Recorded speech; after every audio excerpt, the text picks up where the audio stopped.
Hello, this is Two Ladies Midwest Adventures. I'm Julietta, and I'm reading Days of the Martyrs again. I don't remember what chapter.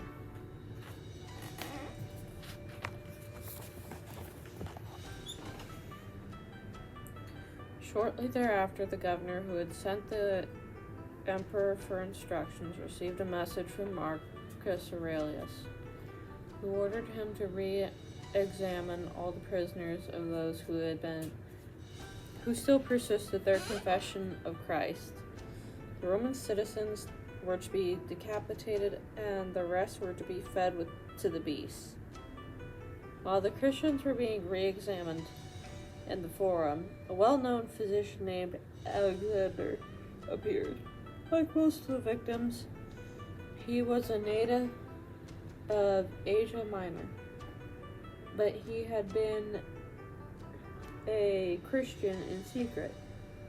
The governor thought Alexander seemed to be encouraged by the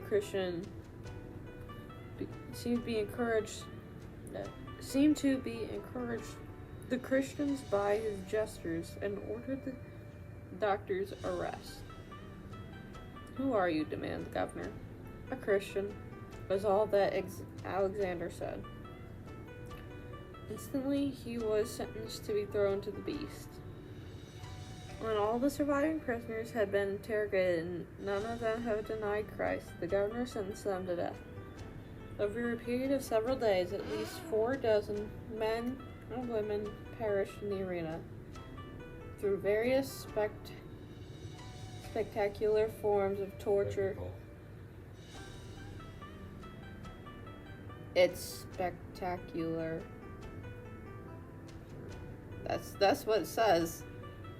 It says and ular. I use my vowels. It's not spectacle. I don't think it'd have several of those letters if it was. Forms of torture. I don't know that one.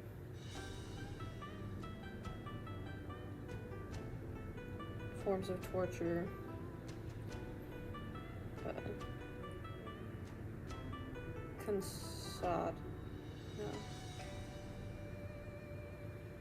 Concocted to delight the crowds. The governor ignored the Roman citizenship of several prisoners so that he could please the crowds in making their death as gruesome as possible. Alexander Blandia, and a 15-year-old boy named Ponticus were the last to die. Alexander prayed silently and uttered not much as a groan. As he was torn to bits by the lines of bears, Attalus, who survived the mauling, was fastened to the iron chair and roasted alive. As the smoke rose from his burning body, he called out in a strong voice to the spectators, This thing which you are doing is devouring men. But we do not devour men, nor do any other wicked thing." When asked what name God he had, he answered, "God hasn't a name, as a man has." On June 2nd, only Blandia and Ponticus remained. The crowd bellowed its glee as the teenage boy was subjected to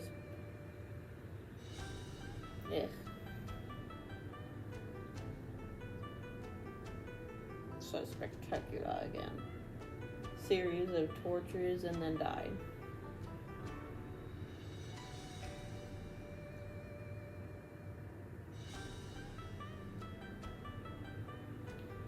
Blandia was flogged again and then placed in the iron chair. Her cheerful demeanor enraged her torturers, and she was removed while she was still alive, and suspended in a basket within reach of a maddened bull. She remained conscious, praying aloud after seemingly endless gorgings. When she finally expired, the crowd was subdued. Everyone agreed that they had never seen a woman suffer so much for so long. The corpses were taken to the city dump to be eaten by dogs. A contingent of soldiers was dispatched to guard this grisly collection of decaying cadavers, left festering for days in prison cells in which they had died. Charred remains of victims who had died in the iron chair, and a ghastly assortment of heads and torsos and limbs of those who had been hacked to pieces and disemboweled by gladiators for the delight of the crowds. The governor ordered that the bodies be refused burial. For 6 days, the heathens of Lyon crowded the dump to view the ghastly spectacle. Many laughed and jeered and hooted at the dead. Some shouted, "Where is their God? What did they get for their religion, when they choose rather than life?" Finally, the bodies were burned to ashes and dumped in the Rhone River. Now let's see if they'll rise again, railed pagans. Eusebius recounted that the massacre at Lyon was just an example of what they were doing in all the provinces of the empire.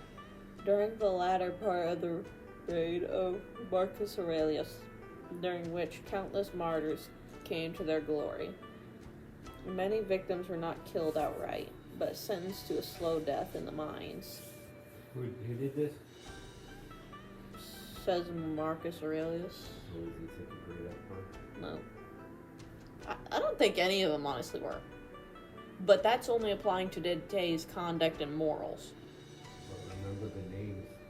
Not always those movies, and not always heroes. Well, I know the movies aren't. And this is told from their point of view, meaning what we're seeing is from how they view it, meaning this is good or this is bad. Right. Meaning, if somebody is a good person and they're fighting them, then we might view the good person as actually the bad person. No, I understand. I'm just reflecting. Yes, I understand how that works. And again, what morals they had back then is very different to what we have today, meaning what they were doing back then didn't seem wrong to them. So, It seemed they were doing the right thing, as in maybe getting rid of a nuisance. correct. And what they were informed, according to what is here, is that they were committing some pretty heinous crimes, such as cannibalism, which I don't think anybody in general approves of. But then again, as rumors, and I don't think back then there was really much of a way of proving a lie. Or it's just a lie, and first thing that hears it.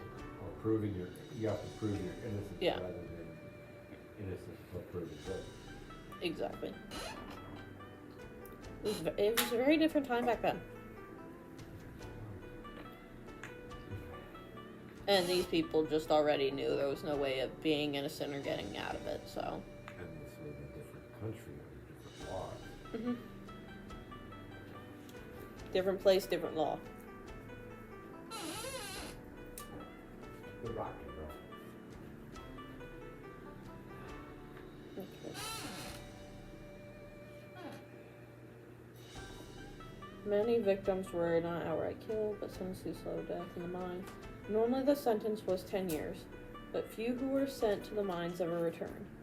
Most of the Italian Christians who were sentenced to this punishment were dispatched to the lead mines. Lead. I forgot. They used lead initially like in pipes and that, right, Dad? In at least Pompeii. And they used it a lot of times. Pipes was just one of them.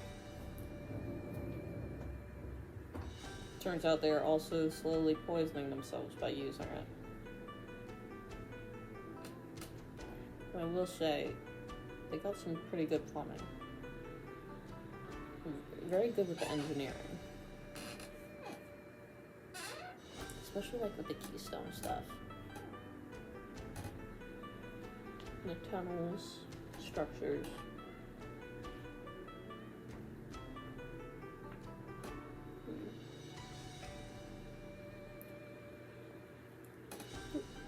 Here, as in the mines everywhere in the Empire, both male and female prisoners were crippled by having the joint of one foot destroyed with the thrust of a red-hot knife. Ow. One eye was, ouchie, one eye was cut out, and a number was branded on the oh, she got put right on the forehead. They branded him. Gave us all fire food. All males under 30 were castrated. Prisoners were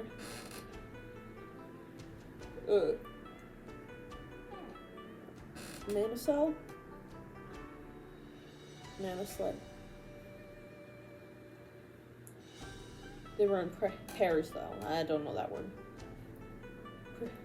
Prisoners were together in pairs. I'm skipping that one. With iron rings soldered around the ankles and linked together with a 6-inch chain, as well as a tight chain around the waist. Now that's uncomfortable. Which was in turn attached by a third chain to the ankle chain, in such a way that the prisoner was unable to stand erect. Yeah, you wouldn't be able to really stand up properly. After being multiplied, chained and branded, the prisoners were flogged, handed a pick and shovel, and sent to work in the mine. Usually 2/3 of each contingent of prisoners died within 24 hours. As for the others, in words of a modern writer, henceforth they neither shaved, washed, cut their hair, or finger and toenails, are not supplied with more clothes, got 1 meal of bread and water per day, worked 4 5-hour shifts, had a daily assigned workload, and slept on the ground in their own filth. The guards were Roman mercenaries, mainly Asiatics, who spoke no Latin, no Greek, no Aramaic, no Gaulish, no German, or any language known in the Empire. Communication between masters and slaves was one way, and only by blows. Okay, so if you don't understand somebody, if you don't speak language. Okay, so this is like trying to train a dog in a way. We can't speak dog, dog can't speak human. But they're gonna beat them to get them to do the right thing, I guess. Okay. We're not using treats for beating, I guess. Okay, I'm gonna stop there for now. I gotta actually mark this so I don't forget it. Alright, so stay blessed, make the world a better place one person one moment at a time. Like and subscribe so we can start beekeeping. Jenny's not down here, so I can't bug her right now. But, bye-bye. Like and subscribe so we can get to 1,000 subscribers so we can start beekeeping.